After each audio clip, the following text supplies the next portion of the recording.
But my position in the party became untenable. So it got to a point where relationships were damaged. The tension was too high. We've heard fellow colleagues go on radio and basically castigate me and my followers. And we got to a point where I said to myself, either I'm going to lead and try to change what I feel that is wrong, to evolve the party to a modern party, to what I feel should be the direction, or I would sever ties and allow the party to continue honorably. And I think that's what I've done. Leading to that, of course, there's a lot of conversations that have happened between me and some elders, including Darboe, behind closed doors, which I don't want to disclose at this point in time. But a lot of things have informed my decision as to that I should leave the United Democratic Party. Also, when you ask, why did I withdraw? Yeah, why did you withdraw? That was, the withdrawal was informed largely because during the process leading to the selection of the flag bearer, I was informed. Darboe had sent people to me several times that I should say that if he contests, I will not challenge him. And the reasoning behind it was to manage the party, to ensure that people are not fighting, because they felt that a lot of people were looking at me and man dama buga jite UDP, so ñom dañ ma fight. No, let's get back to that, because I think that's the warhead. Because you said that if Darboe, I remember it was in Pamodu's interview, and also Africa, if Darboe ran, you were not, if Momsuta Hawe as candidate for the party, they'll hit you more. Yes, what are you saying? Why did that? Why did you say that? So let me clarify that. I think I was trying to answer too much in a short question. So in that actual episode, leading up to the selection of flag bearer, because like I said, this fight or tension for succession has been going on since 2022. Yes. It's a long fight. It's an open secret. People pretend they start. It's been a long process. And then again, your audio in 2023 and 2024. Man suma bu wana start suma party ken duma stop man suma gisee ne duma bokkat UDP dama gëna UDP and duma ko nuba ken and I said it very clearly, because man am the type bu nga xamne suma conviction la de topa and you bay dañ de fogg ne hina luma noppé ñëmé ñuma. I have respect, I have discipline. One day I don't think anybody is more brave than me and ragaluma nit. Wow, man su dama gom luma topa ma def ko. One day I have faith, I have strong conviction. So I made it very clear. If the time came, I felt I would leave UDP, I would leave UDP. If the time came, I felt I'll start my own party, I'll start my own party. One day,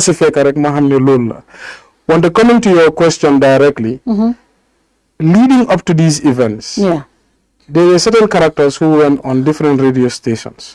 And they said, the mayor of Banjul said he will not challenge Pabi and is not interested in flag bearer. The mayor of Berkama said he will not challenge Pabi, he's not interested in flag bearer. The mayor of Mansakonko said it, but only one mayor refuses to say it. That was you. And that's me. And that's the problem of UDP. They said it on a platform. They repeated it on a platform. Then the Pabi sent individuals to me to say, Talib, just say this statement. Hey, be stop. So at first I was reluctant. They came again. I told that person, are you sure I should say this? He said, Billah, he's just trying to manage the party because fight be for bari. Fight be for bari sakau. Fight be for bari generally between my followers and supporters. And me may cause disharmony in party be. And is making the party unmanageable. So the third time when they came, I said, okay, fine. So for manage party because I had no reason to doubt, because at that time I firmly believe in a party to town. Firmly believe in a party to town. Then I went to Kuntaur. It was not at Pamodu. Kuntaur. I went to Kuntaur, Dinkulio. Yes. My Dinkulio at Kuntaur. That is where I made the declaration in the belief ne maintain harmony within the party. Fufula ko jika wahe But guess what? Right after I was done with that declaration, on a Sunday, one of the senior officers of the party went on radio again to castigate me. And that time, I called Pabi. Minema, but you also low kunta war. So fake one can satisfy with Silulu. Then you dara du len satisfy. Because you've said everything. Because he was quite satisfied with my statement at Kunta War. But it was all in the spirit to maintain the party. Now, application Ubi, I checked. Not once, not twice, because application we can apply and send our application to Manjai Bureau, or we can give it to Alaji S. Darboe, or we can give it to the national president. So I checked all three, because Mandama withholds my application if I put it in. I had an intention to apply. Yeah. So Mahar bin Mulli, and I had checked with all three, you can apply it. So I put in my application. But guess what? After it was declared, 2 hours later, the information came, okay, Pabit, I'm applying. But even from sources, and these are clear sources who always didn't like me or looked at me as a rival or the illegitimate leader or, applicant. Pabi applying since 26th. And I was like, so fake applying at the 26th. How come none of these official, recipients receive the application? So anyway, that is all in the past. I'm not really crazy over what happened in the past. All I'm saying is more nekane. I want people to understand these were the events that led to that. So Buma apply, and I said I'll wait it out. Maholbe the last minutes, and if I see he's still is quite serious about the application, I will go see him and stick to my word. Okay. Because I will still stick to my word. So I went to him and I informed him that, look, are you still continuing with your application? And he said yes. It's not a fast. I'm going to stick to my application. I'm like, okay. Monday luma genalon moy nga baye ma apply, ma try ma win pour nek a flag bearer, because all I want to do is to secure a legacy. And I'm 100% confident that if I am allowed to go ahead, I will defeat Adama Barrow. And he said, well, Montamit, he feels that he can secure his legacy, etc. So without saying much further, I'm like, okay, in that case, I will withdraw my application because I will stick to my word. But secondly, man munu as an organizing secretary. Because I think out of principle, if I seek the same position that you are looking for, I cannot serve as the campaigner who should put you in the State House. He didn't like it, but he accepted it. So Silang Pathways, Madef's announcement. So that is basically what has happened. But Fatou, what I want people to understand is, for me, I have no issues with the UDP. We had a good relationship. I still have great friends there, better than they were. And I have nothing but, good feelings for them, and I wish them the best of luck. But I want to right now, Suma support they are now in the UNC, and I tell them every time, and they're listening. You buy the defante UDP. What we want is to bring meaningful change to our country. I want to come there, and I'll come there, but I want to take you back a little. Right. You were of the belief that power do run. Forgely that belief, one indication nga ham before ne power do run, because yes, probably first time to go interview if they want to do run. No, astagfirullah, if they want to, so time jote didn't make the decision. But a few months back, Balas and Flag bearer Libby, Pabi wanted the run. So obviously he had made it public. But you said you were of the belief that Pabi do run. Why well, look, like I said, man, I don't want to sit and talk about Pabi. I respect him. He's an elderly person. He's somebody I love and respect dearly. And at the end of the day, what has happened has happened. There's many things that have happened behind the scenes that I don't wish to discuss, especially at this point in time. United Movement for Change. So basically, what I will say is that was the strong conviction and belief I had at the time. And of course, I know why I believed it. but it's not something that I wish to discuss. But a lot of the thing is, there have been a lot of allegations, you know, and this is something we have one because Barki de Lana Mane, there's no interview, and I guess now Ibrahim mo gain audio. DP 2021, you guys, the National Organizing Committee and the campaign team, you know what I sell the agenda of the party, you know what I jai party. But you guys have been accused of undermining the party from 2021. Lolo, what you lose election? And even after that, you continued, instead of selling the party, same team they were positioning to just to promote Talib. And then they, you guys knew, you come that betrayal stick, bigadi was see it. Well,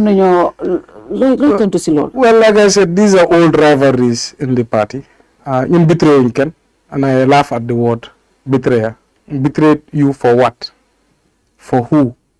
So they are betraying it. Dafa am lo si am o si koy dem. Su fekkele dañ bay parti bi dem si ruling government ku ñu wane betray nañ la waaw salaam. Su fekkee dañu bay parti bi ngir dañoo dem uti alel dafa am ku ñu fay waaw. Because of some own personal interest, silang by party.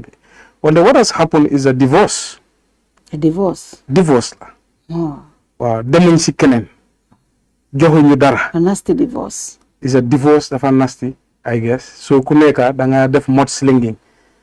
And I'm very disappointed in behavior of certain members of the UDP, Sagay, Haste, Fated Jar yu am dimba.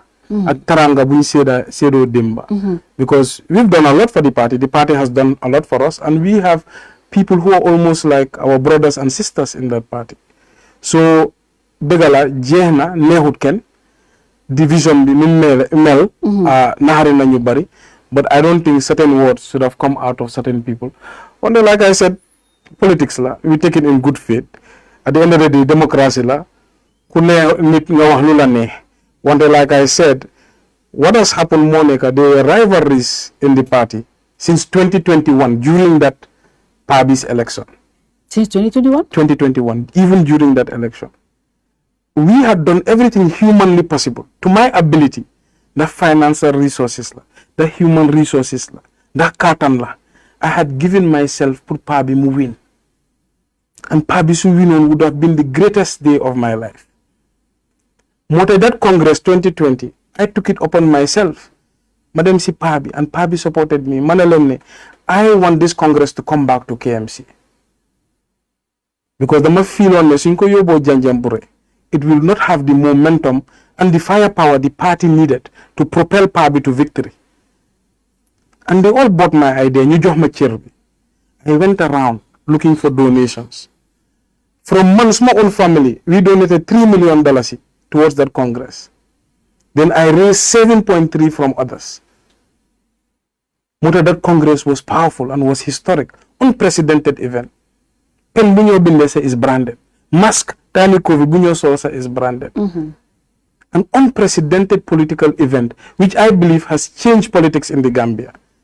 The people were saying about these big events in politics. Then I went back to the family, because we don't have mobility. Nanjinal party be motorbikes. I sourced 43 motorbikes in China, one container. I sourced it in China, 20-foot container, because half, 43. You have got part assembly for you in boxes, UDP branded boxes. You watch a Kirisuku Singate. Then I sourced for 3 brand new vehicles from China. And 2 second hands locally, Mitsubishi, all Joshua Lenko Jine. Benabi is still at KM region. So 3 brand new. So we make 5 vehicles and 43 motorbikes. On the Bumako Job Pavi, Manako, I want this to be anonymous. Because politics is a sale. Yo yay ut presidency. So ko amé ñun ñep am nañ tranga, ñun ñep am nañ jama. Ba paré yo so ko amé xam nga luma defal parti bi. That's enough for me. So bul wax kenn ne it came from Talib Bensouda or from the Bensoudas, because lolu so amé elek nit ñi mën nañ tok dila accuse ni dila accuse nalé an lolu jaruko. So dafa taw ci executive meeting mu ne kuma jox bagage yi dafa bëgg anonymous. Wante bés su ñëwee su fekkoon ne wax naa ne lii laa ko def o lale la moo am bu kenn wax dara, something towards that line. am na ñu ko fekkee, and I just kept quiet. Man, I was not interested because my politics is not transactional. I did it because I genuinely wanted the party to win. Then throughout that year, big political events, Sukuta Dembadu, Moy Lahido rally, 100% finance from my side. Brufur rally, it was a partnership with Alaji Conte. Stadium, def that big the biggest nomination in history. I pulled over 1 point something million pour tekko si party funds pour event be more successful. So I went over and beyond and committed so many people, committed so many resources, so much of my time pour make sure the party be win. So ku taw tay di wax ne ñi dañu bëggon pa bi lose ak yoy motax mané nañ joxanté cër ñu respectante. Man do dégg may tok di tutil ken contribution am or di dismiss ken contribution am because man luma don def dam ko def ngir yalla ak ngir pa bi ak ngir parti bi and dam ko def ci xol bu set musuma tok any public forum man metali luma wax ni this is the first time wonte wax su mo sori disrespect bi di bari. I think I owe it to the public to come out and say lii ak lii lañ defal parti bi fii ak fii lañ jaar wante tey taago nañ ba pare we wish them the best of luck.